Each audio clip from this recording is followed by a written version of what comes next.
Welcome to London Property's Global Real Estate Outlook with Farnaz Fazaipour, in association with Lee Summers, founder of the Summers Global Team. Explore the latest trends in major markets worldwide with a network of 18 global agents and 47 satellite agents. Hello and welcome to London Property's Global Real Estate Outlook. With me, Farnaz Fazaipour, your host, in association with Lee Summers, who's the founder of Summers Global Team, based out of New York, exploring the latest trends in major markets worldwide with our network of 18 global agents and 47 satellite agents. Welcome back to the show, Lee. Thank you very much, Farnaz. So we're delighted to actually have you in the studio today because you've just come from Paris. Yes, I did. So, well, maybe we should start with, first of all, you just giving us a little intro for our listeners who didn't hear the first episode about what it is that we're doing here together with our global networks and keeping the conversation going that we can help people all over the world. So I'm just going to hand it over to you for a brief intro. Well, briefly, I'd like to talk about the fact that I have just come in from Paris, where we did a show at the Carousel du Louvre, and the show was in conjunction with a company that is for luxury goods called Bonds. And Bonds is a fantastic, you want to rent a yacht, if you want to, they're sort of like a luxury goods company. And I was there to teach international real estate to the people from all the different countries who came for this big show. Everybody, talks about international, and they want places. Oh, wouldn't they love to have a property in different places? They have these dream ideas, but nobody really knows how to go about actually getting the clients or literally finding the places, finding the brokers for an international market. And nowadays, it's become, the world is so small that people are buying everywhere. Now, the golden visa era has sort of died out. They're ending it in Spain, and they're ending it they ended it in Portugal, where it was the most popular. If you buy commercial property, you could still get a golden visa. And our vineyard division has been doing that with investors from an unlikely place, Taiwan. Taiwan money is a big move, a little bit, quietly. So, what I do is give advice to people on where to buy, how to find a broker. I get them a broker anywhere in the world and make it easy. And then they get the accountants and whatever. It's easier than people think. What's happening in the market, it's so volatile, what's happening all over. And I will talk about New York because I'm based in New York. I sell real estate in New York. New York, that is where I work, but do the international and handle the team from all over. And making me sort of busy. I bet. Busy. But the New York, the interest rates, how do I say this? What's happening in New York? Interest rates, and then again, interest rates. They have hurt the market so much. Everything had zoomed up to 7.5%, which is incredible. When people had expiration, if they had 10-year rates, people had the 30-year rates, it doesn't count. But for buying real estate, you go in, you want a mortgage. You see more and more people buying cash, maybe spending less so they can buy cash. Pay with cash, buy cash, pay with cash. So they don't go through this. Now, the interest rates are coming down. We don't know why that it's not coming down. As the interest rates are coming down, but the rates to get a mortgage are not coming down as fast. So they're not sort of meeting in that way. No. It's still now, it's less than 7.5. That has happened. So the latest client who has just got a mortgage in New York got it for 5.8, which is pretty good. Yeah. And that's with a mortgage broker. Utilizing a mortgage broker is probably the best way to go, unless you have a very strong relationship with your bank and keep a fair share of money there. They will, a bank like Chase or Citibank, which are still doing. We're quite similar across the pond because last week it was reported when the Bank of England brought the interest rates down that the bank's rates were not actually coming down. In some cases, they were going up. So what worries me is that behind the scenes, as you say, some of these mortgages are maturing. People are getting into really tight spots. So maybe the banks are actually, looking at their balance sheets and thinking, oh my God, all of this is about to go pear-shaped. So we can't actually lower our interest rates to match the Bank of England because we've got all of this to deal with behind the scenes. So that's a little bit of a worrying scenario because obviously when the interest rates went up several times in a row, especially in our case here, there was still a lot of people who were in fixed rates at 2 to 3%. And as you say, some of these have expired and now you're going from 3.5% to 7.5% suddenly overnight, you've got double the payment. So we are coming into slightly scarier future, I think. And how is that reflected in the activity that you're hearing amongst your satellite agents? Is that something that's globally or is it mainly in the US? What are you hearing? No. It's, nobody's really, it's almost like an acceptance, like this has happened and now we have to work around it. And I think real estate is almost like a non-choice.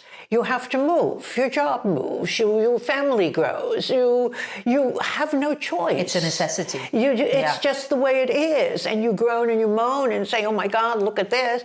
You have to get yourself a very strong, in the States we use them, really most of the time, a mortgage broker. And he will search around and shop and get you the best rates. And you don't pay for that. So that's, it's a service that I recommend people use. It's the first thing I do when a client is ready to buy, and I say, do you have a mortgage broker if they're getting, a mortgage.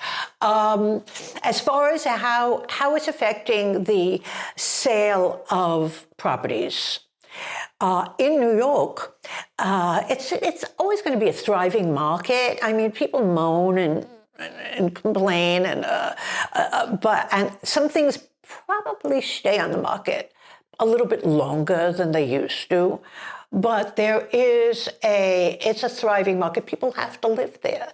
It's a necessity of life. You've got to buy, but the byproduct. When I say you have to buy, there's a byproduct, and the byproduct is the rentals. Rentals are so strong.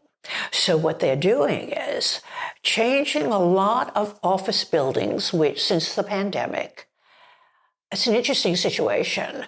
When people don't wholly go back to offices, or when big companies were holding so much space in office buildings, they are doing conversions. They're converting office buildings to half office, half rental apartments. And the rental market is thriving, albeit very expensive. Yeah, I mean, we're mirroring each other, because what's happening here is in March, we had a change in the law with something called a permitted development. And permitted development is when you can, through a statutory process with a 56-day planning application, so long as you apply properly, that's a caveat, then you can get permission to convert office buildings into residential if they've been vacant for 2 years, etc. There's some criteria, but this is going to help solve that problem.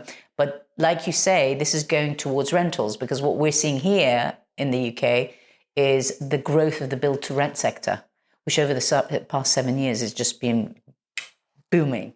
But a lot of these sites are actually in the outer zones of London. But the solution for the more central locations, I think, is going to have to be this office to... So it's funny how New York and London literally behave like twins.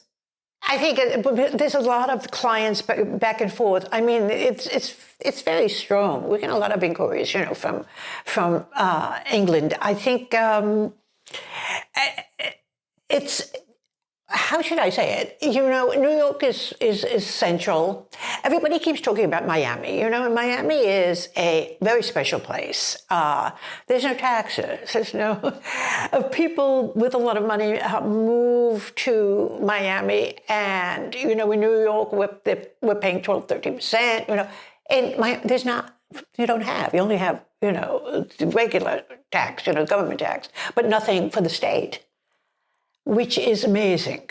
It's amazing. And all people have opened offices there from New York, from Los Angeles. At an event I was at, these brokers that I met from all over said, oh, I'm opening an office in Miami. Who would have ever thought such a thing? That was a destination if you wanted a holiday.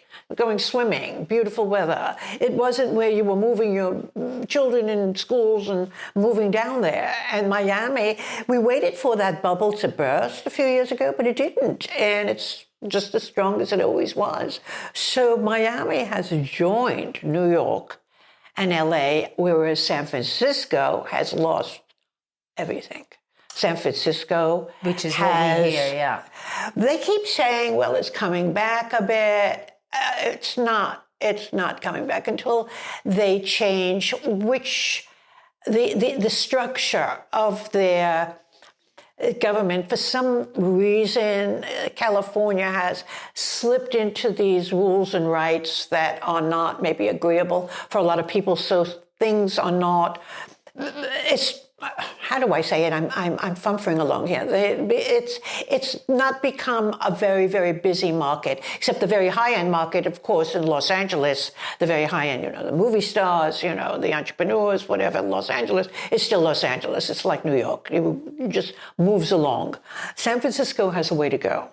Now. So we hear here, again, in the news about crime rates in California having an effect on real estate and people moving. And in fact, some of the Americans that we're seeing come to the UK are leaving California because of that. And what is causing that? What's going on? It's a very, without getting any political, because we can't do that, but it's the government is very sort of left-leaning, the governor of the state, and people who work. And what it is crime is not, they don't want to put the people in jail because they feel that was the original problem, some psychological thing like that. So therefore, it's like the thing is, if you steal $950 worth of things, you're not going to jail. But if it's over that, you can go to jail. And nobody could quite understand it. But there is, the crime is, so it's not. Crime has got a level. Right, but I hear it's been solved because the election last week, they threw out the whole mayor and everything of Beverly of something in Los Angeles and brought in somebody else to clean house. So I think that, you know, they realize that it's much more liberal than New York. New York's a liberal state. New York is liberal. And, you know, they always know in the national elections, there's two things that always go blue. And in America, blue means, you know, Democrat, and that's law. And that's California and New York. No matter what, they're always. But this was the first year they actually came close away from it. And those laws prevail. Our crime in New York, I don't think is any more than it ever was. I just don't see it. It's clean. Our underground is clean. New York is still fine in that way. Is there crime? Yes. I think there's crime everywhere. I mean, how are you finding it here in London? Yeah, it's not peachy either. So, you know, as I say, it's a lot of what goes on across the pond is really mirrored here. Yeah. But what we are seeing here, and the big talk in the London market, is the fact that there are so many Americans coming over. So I don't know. London, I have to say that the two areas that we're asked most for is always the UK, and it's always and now what's happening big is Madrid. Yeah, Madrid. Spain's definitely going through a golden era, that's for sure. So let's talk about Madrid. So yes. What are you seeing in Madrid? Is it actually people moving there, or are you seeing investment going to Madrid? I don't hear much about them. I hear people want an apartment there. There's something everybody loves about Madrid. All of a sudden it's become, they go, oh, the food, the feeling, the ambience. And then, of course, you've got not bad weather. I mean, in the wintertime, it's not great. But it's, when you have the beaches, and it's so easy to get to a beach in Mallorca and the Costa Brava. And Madrid is really doing well. There's always a group. Was it last week when they were talking? I was with a group of people from Spain, and they said the people were talking about that the government was getting a bit tougher and it was going left, but it's not. I think the background of Spain is different from the rest of Europe, because the background of Spain, it went strictly from Franco-fascist straight to a capitalist society. It never stopped at social. When he died, the king came in and a capitalist. They had their own Wall Street. They created, which they have a little different background, a little different history than, say, France or Italy. It's different. So it's very open. And having had a house in Spain for a lot of years, I'm sort of a little expert on it. I did have one. Used to go 5, 6, 7 times a year. So it's a wonderful place to live. I think Spain is a wonderful choice. But the UK, you've got the language thing. I mean, that's always number one.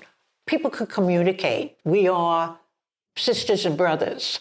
It's very frustrating when people move to Milan and then they don't know how to get their telephone and the wireless installed and all of that. Speaking on the telephone and everything. We've had cases of that. Where we had to have communications and everything. So people in the States investing in London is easier for them. Because of your the language barrier, common everything, our common background and everything. So they feel, oh, I'm in Europe. I can get everywhere, by the Channel train. I can get everywhere very fast. And I'm in Europe, but I can still communicate. And also London is fabulous. You have everything. And where are you seeing wealth come from? I mean, you mentioned Taiwan, and here we're hearing about South Koreans investing in the market. South Korea. Asia has really, the whole thing has changed. I used to be very involved in selling in Asia. Hong Kong was my secondary market. And Hong Kong is, you can't. I actually have firsthand knowledge now about Hong Kong because I had dinner on Saturday night in Paris with somebody who just left, was living there. Then he went to live in Beijing. And he told me what had happened to him in Beijing. He's Chinese. And what are they doing to people there? And you can't. You can't. It was a terrible story on what's happening with the people. And he then showed me pictures of what's happening in the fun areas of Hong Kong. It's changed. So you think the wealth from China is going to Taiwan and South Korea, and that's why we're hearing Singapore. Singapore. So they move the money to Singapore. Singapore's safe. Very safe. Right. And where they have 60% we always had clients from Singapore. They have 60% stamp duty when you buy a property in Singapore. Can you imagine? It's like they know what's happened now, that they're sort of like a beacon. They only want to get the super, super, super wealthy who are willing to pay the 60% stamp duty. You guys come here, the rest of you find somewhere else to go. But people are banking there. That's what's happening. And when they're banking there, they go near their money, because you have the quieter banking than it used to be. There's sort of like a revolution going on. But you know what's interesting that you mentioned South Korea? South Korea has always been, I have never done a big business in South Korea. I would love to do more. South Korea is so stable. It's such a, it's actually so capitalistic in so many ways that it is, as opposed to, we are India, as I mentioned in our last podcast, India, we are trying. India, though, they understand London. India, they like that, they can relate, Also, again, on a language thing. The States scare them a little bit. We're trying to start up with India, but it's hard. It is hard. Asia's in a whole different than it was 10 years ago.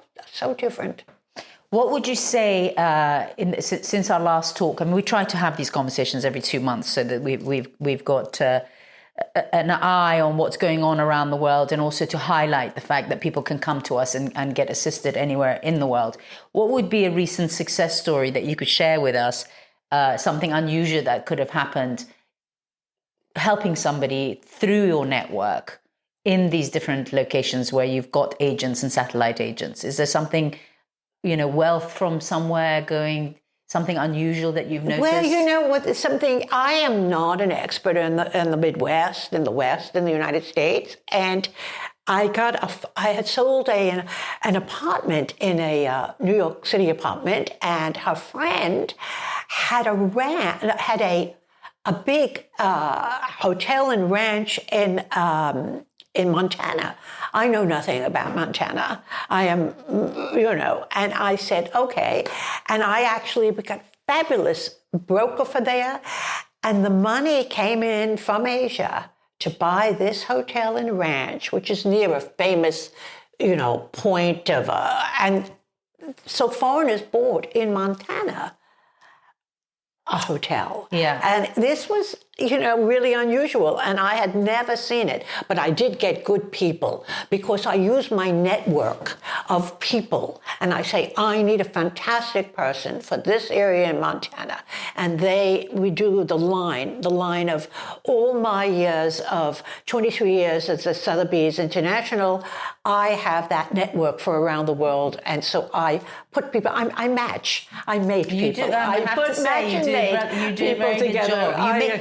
You make the kind of something that we all think, oh no, that's never going to happen. And you make it happen because you do keep this network going. You do keep everybody talking, no matter how long it takes and what you need to put into it. So well done, because you really have created this network of reliable people that we feel confident passing our contacts to. So hats off. Well, that's very nice. It's like a matchmaker, except that I'm not arranging a marriage. I'm arranging a connection.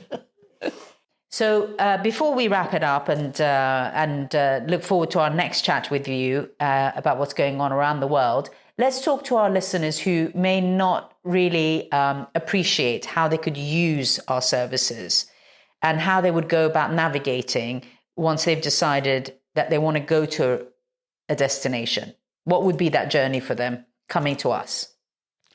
Well, okay. They can always contact me, the Summers Global Lee.Summers@compass.com, and contact me. One email, from that email, I can actually speak with them. We do a lot of the WhatsApp calling, discuss what they want, and then do an introduction letter and I put people together. If they come to New York, I handle them. So somebody is coming to New York, they want to know the tax situation, this situation, how did the lawyer, they want to rent it out. We do a lot of where people are, let's say, buying an apartment for investing and then would like to rent it out. We handle that. That's easy. That's a given. But if people want places, I'll give advice. I will find them the people to do it. So basically, it's actually just contacting me, and then I'm able to, pass it out. It's really an email. Yeah. It's an email. And really what you're bringing to the picture is old school networking. It's, that's exactly what it is. It's just old school networking. It doesn't change. Yeah. It's actually having those personal relationships, getting people to feel responsible for what they've been tasked to do and being accountable. You had somebody who says, it's time that we would like to buy a place, anywhere. And then they start asking their friends, who do we speak to? Who do we call? Where would we find a reliable person? Sometimes they'll ask their lawyer. That's a big thing where they'll ask their lawyer, put out a feeler and whatever. We try to get the publicity, the PR about the Summers Global team out there to everybody. It's not easy, but I tell all the people that are on the team and satellites, just tell me what you need and I will do a letter. And it's so easy to do a letter. please meet, please meet. It's so old school. Yeah. It's just but it's cool. more the nurturing of what you're doing, to actually know that when from personal experience, when you introduce me to somebody, I know I'm dealing with a like-minded person who understands how a high net worth individual operates, that some of these people who are buying in all these different locations are the same people. They have multiple homes and they just want to take that headache away and know that, they don't need to explain themselves or be understood because they're dealing with a bunch of people who are all coming from kind of like-minded. Well, you're an example because, without mentioning any names, but you had somebody that you knew of who had a house in D.C. and you needed to know how to coordinate that, and you contacted me on that, and I introduced and I got a person for there. The people did not go ahead with it, but there was this D.C., there was a coordination where this wonderful DC broker would have helped, and there you would have, it would have just been easy because it's easier than people think. We're just people on this small planet now. Yes, well, certainly more beneficial for us in England to come to you guys and share some of the 6% fees versus the 1.5% to 2% fees that we share here amongst. Yes, a number of different people, making our lives quite difficult. It's that you're sharing that. I think the one differentiation between the States and in England, it's really is the compensation, really here on the sharing. And in Europe, it's also not as good too because their commissions are higher in Europe. But we are definitely the worst. You're paid, the worst, right? The hardest working. Right. But what's worse than that? But what's worse than that is the fact of sharing. There's one thing that we do in the States which makes it so easy. Every listing from the minute we take it on, all over the United States, 50, we share it. It goes out on the big thing in the sky. It's shared. And so anybody who wants it sees it and calls. It's shared. And we split the money. So everyone gets taken care of. Yeah. And that is why the brokers do so well in the United States, because they have all this sharing that they can do. Yeah. That is not a word that is, I think it's coming to Britain a little bit more and more. Well, I think the bigger the fees get, the more likely it is that we can share. But I think in order for the fees to be bigger, you do need to have licensing, you need to have training. Brokers have to do more. Well, it's interesting, the Americans that I have given over here, the American owners, I say to them, you're going to pay 3%. And you will get the benefit of a lot of brokers. And they go, so they're so used to, paying higher. They go, okay, I'll pay the 3%. So one would want an American owner who's selling because they will pay the larger fee. We should focus on that niche. If you're American, bring your property here for us to sell. Well, listen, it's always a pleasure to talk to you, and you and I can go on and talk forever, which we will when we get off camera. But for the time being, I'm going to say thank you for everybody for tuning into our Global Real Estate Outlook. For personal advice, contact us to connect with the right expert for your property needs. Stay informed and make smart property decisions with londonproperty.co.uk and the Summers Global team. Thanks for tuning in to our Global Real Estate Outlook. For personalized advice, contact us to connect with the right expert for your property needs. Stay informed and make smart property decisions with londonproperty.co.uk and the Summers Global team.